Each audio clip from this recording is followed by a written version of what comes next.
আমি বলেছিলাম না মহাল শর্মা, মহালসা অবশ্যই আসবে।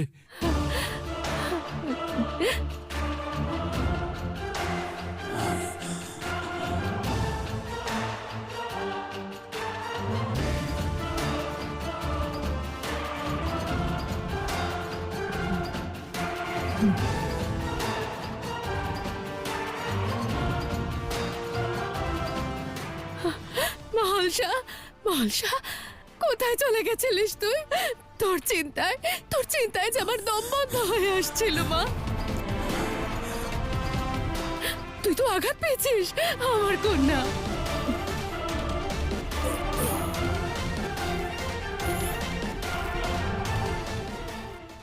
মহালসা, তুই ঠিক আছিস তো মা? মহাদেবের অসীম কৃপা যে তোকে সুস্থ অবস্থায় ফিরে পেয়েছি।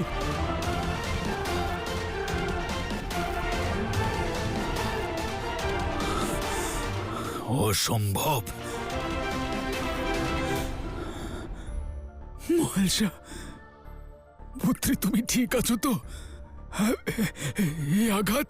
ঠিক আছে কাকা, কিন্তু যদি মারতণ্ড না থাকতো তাহলে হয়তো সুস্থ অবস্থায় ফিরতাম না।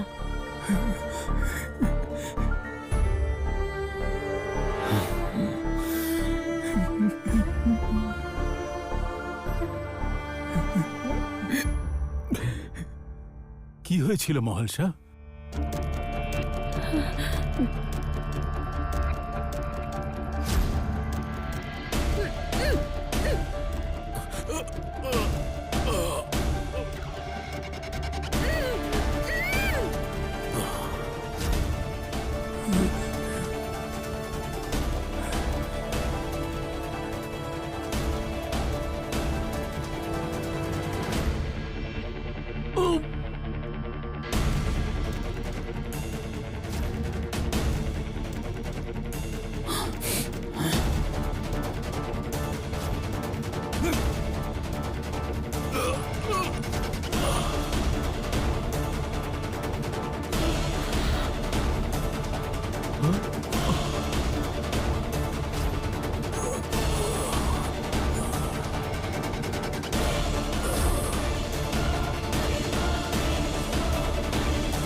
মহালসা, তুমি আর চিন্তা করো না। হ্যাঁ পুত্রী, এবার তুমি সুরক্ষিত।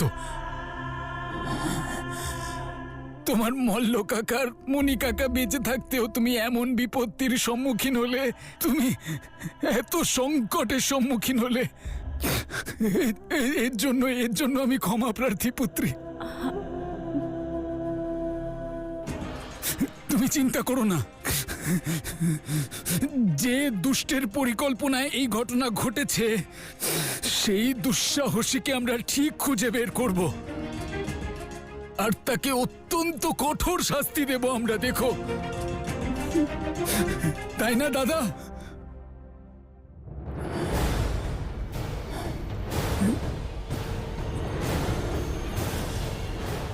দাদা,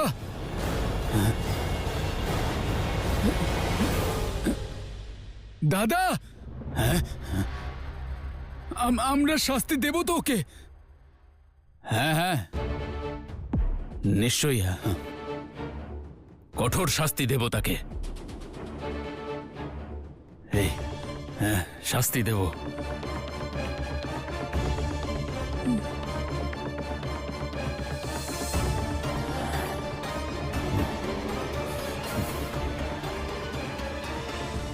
আমাদের মহালসাকে বাঁচিয়েছেন আপনি। আপনি সাক্ষাৎ শিবের রূপ, শিবের রূপ, শিবের রূপ। মার্তণ্ড মশাইয়ের জয়! মার্তণ্ড মশাইয়ের জয়! মার্তণ্ড মশাইয়ের জয়! মার্তণ্ড মশাইয়ের জয়!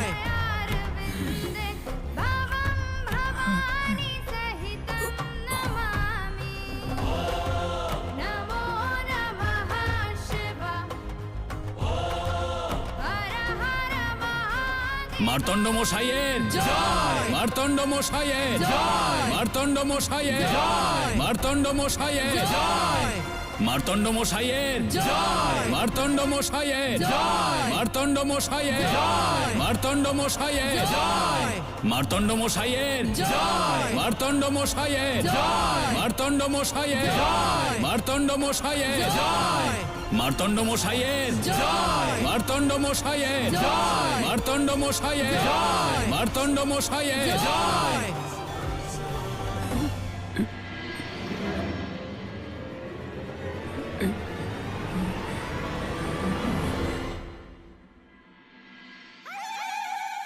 তুমি এমনটা কেন করলে দাদা? মনে, তুমি আমাকে নিজের দাদাকে সন্দেহ করছো? আরে আমি আমার সারা জীবন মাতার চরণে সমর্পিত করেছি, নিজের সমস্ত জীবন নারীদের সুরক্ষার জন্য আহুতি দিয়েছি, আর তুমি আমার ওপর মাতার রূপ এবং রুদ্রের স্বরূপকে আঘাত করার অভিযোগ দিচ্ছ? না না মনে, তোমার থেকেই আশা করিনি আমি। আরে এর থেকে ভালো তো এটা হতো যে তুমি একটি ত্রিশূল দ্বারা আমার মস্তক ছিন্ন করতে, বিনাশ করতে নিজের দাদার।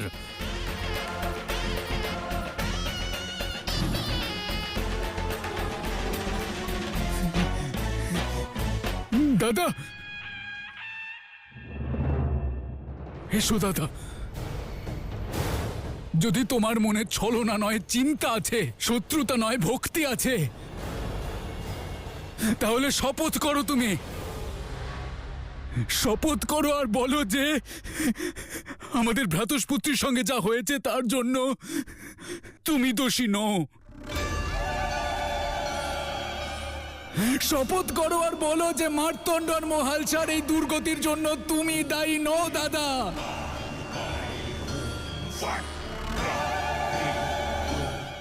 আজ কেবল সত্য নয়, আমার বিশ্বাস আর ভক্তিরও পরীক্ষা।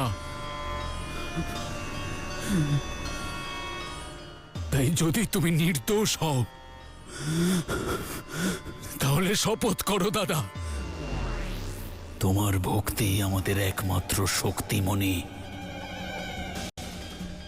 যদি এই কবচ ভেঙে যায় তাহলে মার্তণ্ড শিব হয়ে যাবে আর মহালসা মহাশক্তি হয়ে যাবে। আর এটা হওয়া থেকে আটকাতে যদি মায়ের নামে মিথ্যে শপথ করতেও হয় আমাকে, আমি করব।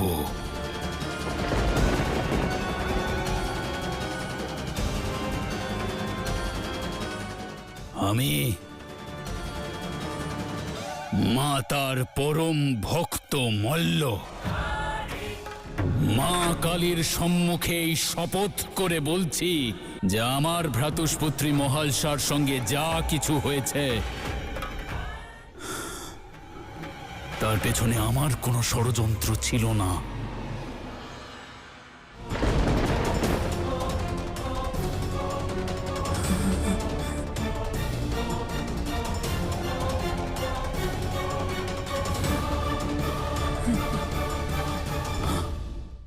হয়েছে? পেয়েছো তোমার এই মনের ভেতর শান্তি পেয়েছো তো? আজ আমার শপথের দ্বারা আমার ভক্তির উপর থেকে কলঙ্কের দাগ তো মুছে গেল মনি, কিন্তু আমার মনেই যে আঘাত করলে তুমি, এটা কখনো সারবে না। না না না না না না, আমার নিজের ভাই আমাকে সন্দেহ করে। না না না না না না না দাদা, না না দাদা, না না দাদা।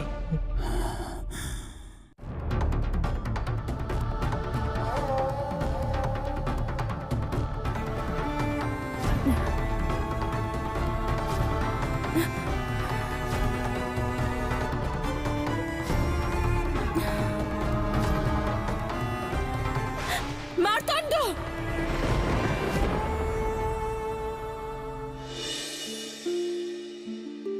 কেমন রহস্য, জটিল হয়েই চলেছে। কেমন সম্পর্ক যা दिव्य रूप যা আমায় মারতণ্ডের দিকে আকর্ষিত করছে। नए स्वरूप में शिव शक्ति है पुनः मिले। প্রথমে সেই স্বপ্ন, তারপর মারতণ্ডের সঙ্গে দেখা হওয়া, আর এই ঘটনা। কোনো না কোনো সংযোগ আছে আমার মারতণ্ডের সঙ্গে।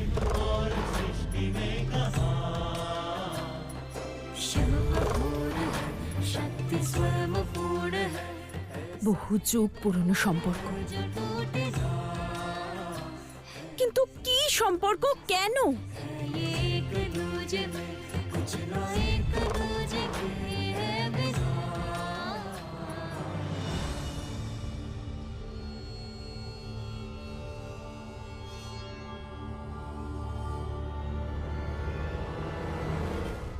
আমাকে ক্ষমা করে দাও দাদা। মহালসার চিন্তায় আমার মতিভ্রষ্ট হয়ে গেছিল দাদা। মহালসার প্রতি স্নেহ আমাকে নেত্রহীন করে দিয়েছিল দাদা। আমি তোমার ভক্তিকে বুঝতে পারিনি দাদা, আমায় ক্ষমা করে দাও। তুমি তুমি আমার প্রাণ নিয়ে নাও দাদা, তুমি আমার প্রাণ নিয়ে নাও দাদা, কিন্তু আমায় ক্ষমা করো দয়া করে, আমায় ক্ষমা করো দাদা। কে কি বললে তুমি? হ্যাঁ, তোমার প্রাণ নেব আমি? তোমার প্রাণ রক্ষা করার জন্য তোমার এই মল্ল দাদা নিজের প্রাণ দিয়ে দেবে, আর তুমি বলছো আমি তোমার প্রাণ নিয়ে নেব? হ্যাঁ, মূর্খ পাগলা কোথাকার। আচ্ছা ঠিক আছে, চলো চলো, আর চোখের জল ফেলার প্রয়োজন নেই। হ্যাঁ, কখনো কখনো সন্দেহের তলোয়ারের সামনে সম্পর্ককেও নতজানু হতে হয় মনি।